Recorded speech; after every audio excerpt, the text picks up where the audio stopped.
আসসালামু আলাইকুম আরহামতুল্লাহি আবরাকাতুহু। প্রিয় ভিউয়ার, আশা করি সকলে ভালো আছেন।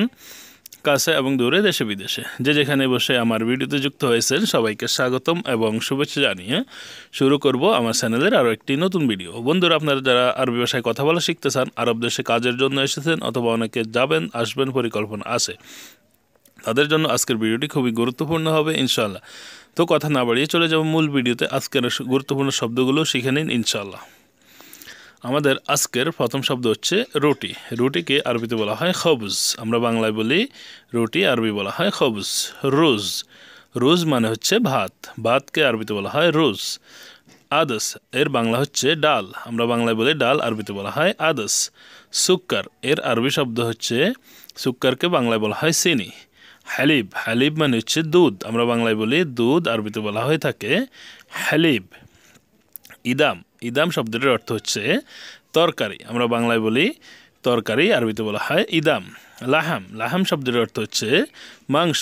আমরা বাংলায় বলি কি মাংস, আরবিতে বলা হয় লাহাম। দিজাজ, দিজাজ শব্দের অর্থ হচ্ছে মুরগি। আমরা বাংলায় বলি মুরগি, আরবিতে বলা হয় দিজাজ। খোদার, খোদার শব্দের অর্থ হচ্ছে সবজি। কুসবারা, কুসবারা মানে হচ্ছে ধনিয়া। বাংলায় বলা হয় ধনিয়া, আরবিতে বলা হয়ে থাকে কুসবারা অথবা কিসবারা। অনেকে বলে কুসবারা, অনেকে বলে কিসবারা, মানে হচ্ছে ধনিয়া। সামাক, সামাক শব্দের অর্থ হচ্ছে মাছ। বাংলায় বলা হয় মাছ, আরবিতে বলা হয় সামাক। বেইদা, বেইদা শব্দের অর্থ হচ্ছে ডিম। ডিম মানে হচ্ছে বেইদা। ফিলফিল, এর অর্থ হবে মরিচ। বাংলায় আমরা যেটাকে কাঁচা মরিচ বলি সেটাকে আরবিতে বলা হয়ে থাকে ফিলফিল। আসাল, আসালের বাংলা হচ্ছে মধু। মধুকে আরবিতে বলা হয় আসাল। জাবাদি, এর অর্থ হচ্ছে দই। আমরা বাংলায় বলি দই, আরবিতে বলা হয়ে থাকে জাবাদি। ফতুর, ফতুর মানে হচ্ছে নাস্তা। বাংলায় বলা হয় নাস্তা, আরবিতে বলা হয়ে থাকে ফতুর। গাদা, গাদা শব্দের অর্থ হবে দুপুরের খাবারকে বলা হয়ে থাকে গাদা, দুপুরের খাবার গাদা। আশা মানে হচ্ছে রাতের খাবার। আশা মানে হচ্ছে রাতের খাবার। ফওয়াকা, ফওয়াকা শব্দের অর্থ হচ্ছে ফলমূল। ফলমূল মানে হচ্ছে ফওয়াকা। আলমোজ, আলমোজ শব্দের অর্থ হচ্ছে কলা। বাংলায় বলা হয়ে থাকে আল মোজ, মানে হচ্ছে কলা। আক্কেল, আক্কেল শব্দের অর্থ হচ্ছে খাবার। আমরা বাংলায় বলি খাবার, আরবিতে বলা হয়ে থাকে আক্কেল। মাফি শব্দের অর্থ হচ্ছে নাই। মৌজুদ শব্দের অর্থ হচ্ছে আছে। মৌজুদ মানে হচ্ছে আছে। আবার আরেকটি আছের ক্ষেত্রে আরেকটি ব্যবহৃত হয় ফি, মানে হচ্ছে আছে। তমর, তমর শব্দের অর্থ হবে খেজুর। খেজুর মানে হচ্ছে তমর। মোরব্বা, মোরব্বা শব্দের অর্থ হবে জেলি। জেলি মানে হচ্ছে মোরব্বা। দেগিগ, দেগিগ শব্দের অর্থ হচ্ছে আটা। আটা মানে হচ্ছে দেগিগ। জেত শব্দের অর্থ হচ্ছে তেল। তেল মানে হচ্ছে জেত। মিলহা, মিলহা শব্দটির অর্থ হবে লবণ। মিলহা মানে লবণ। হালুয়া শব্দের অর্থ হচ্ছে মিষ্টি। মিষ্টি মানে হচ্ছে হালুয়া। হেলুয়া, হেলুয়া শব্দের অর্থ হচ্ছে সুন্দর। হেলু, হেলু মানে হচ্ছে সুন্দর। আর হালাওয়া শব্দের অর্থ হচ্ছে মিষ্টি। এই হালাওয়া আর হেলুয়া শব্দটি একটু সিমিলার। জামিল, জামিল শব্দের অর্থ হচ্ছে সুদর্শন। সুদর্শন অথবা সুন্দর, যে সুদর্শন পুরুষদেরকে বলা হয়ে থাকে জামিল। জামিলা শব্দের অর্থ হচ্ছে সুন্দরী নারীদেরকে বলা হয় জামিলা। জামিলা মানে হচ্ছে সুন্দরী নারী। হুব্বুন, হুব্বুন শব্দের অর্থ হচ্ছে ভালোবাসা। আয়না হুব্বুন মানে হচ্ছে আমি ভালোবাসি। আয়না হুব্বুন মানে আমি ভালোবাসি। কালাম, কালাম শব্দের অর্থ হচ্ছে কথা। কাতির, কাতির শব্দের অর্থ হচ্ছে বেশি। কাতির মানে হচ্ছে বেশি। সোয়াই, সোয়াই শব্দের অর্থ হচ্ছে আস্তে।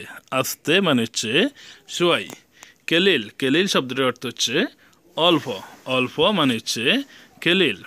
নূর, নূর শব্দের অর্থ হচ্ছে আলো। আলো মানে হচ্ছে নূর। ধলাম, ধলাম শব্দের অর্থ হচ্ছে অন্ধকার। অন্ধকারকে আরবিতে বলা হয়ে থাকে দলাম অথবা দলমা, অথবা যেটাকে আমরা ছায়া বলি সেটাকেও আরবিতে বলা হয়ে থাকে ধলাম, মানে হচ্ছে কি ছায়া। নার, নার শব্দের অর্থ হচ্ছে আগুন। আগুন মানে হচ্ছে নার।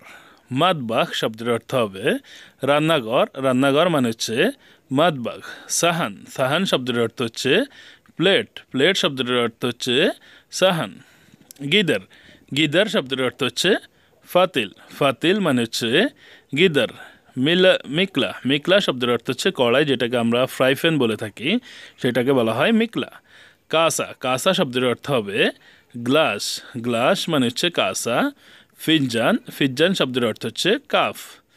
সিক্কিন সিক্কিন শব্দের অর্থ হচ্ছে ছুরি, ছুরি মানে হচ্ছে সিক্কিন। সামান সামান শব্দের অর্থ হচ্ছে জিনিসপত্রকে বলা হয়ে থাকে আরবিতে সামান। তারতিব তারতিব শব্দের অর্থ হচ্ছে গুছিয়ে রাখা বা গোছানোকে বলা হয়ে থাকে তারতিব। মানে কি সামান মানে তারতিব, সামান মানে জিনিসপত্রগুলো গুছিয়ে রাখা, এমনটা একটা বাক্য গঠন করা যেতে পারে।